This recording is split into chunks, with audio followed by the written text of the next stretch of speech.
తుపాను ప్రభావంతో ప్రకాశం జిల్లాలో కుండపోత వర్షం కురుస్తోంది. కనిగిరి నియోజకవర్గంలో వాగులు వంకలు ఉధృతంగా ప్రవహిస్తున్నాయి. లోతట్టు ప్రాంతాలు జలమయమయ్యాయి. ఎమ్మెల్యే ఉగ్ర నరసింహారెడ్డి అధికారులతో కలిసి నీట మునిగిన ప్రాంతాల్లో పర్యటిస్తూ స్థానికులకు ధైర్యం చెప్పారు. కనిగిరి ఆర్టీసీ డిపో వద్ద ఉన్న పెట్రోల్ బంక్ వద్ద ట్రాన్స్ఫార్మర్ కూలిపోయి విద్యుత్ స్తంభాలు ఒరిగిపోయాయి.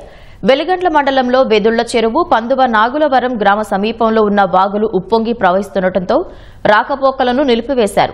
సిఎస్పురం మండలం భైరవకోన జలపాతం తీవ్ర రూపం దాల్చడంతో పర్యాటక కేంద్రానికి రాకపోకలను నిలిపివేశారు. ఉప్పలపాడు గ్రామ సమీపంలోని పీలేరు మెట్టు వద్ద డొక్కా వాగు ఉధృతంగా ప్రవహిస్తోంది.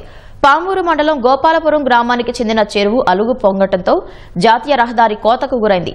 సిఐ భీమా నాయక్ జేసీబీ సాయంతో మరమ్మతులు చేయించారు.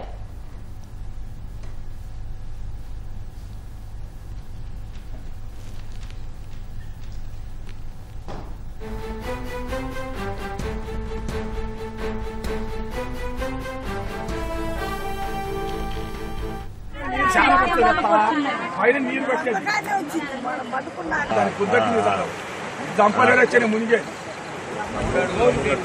ఊస దగ్గర చేపల ఫోటో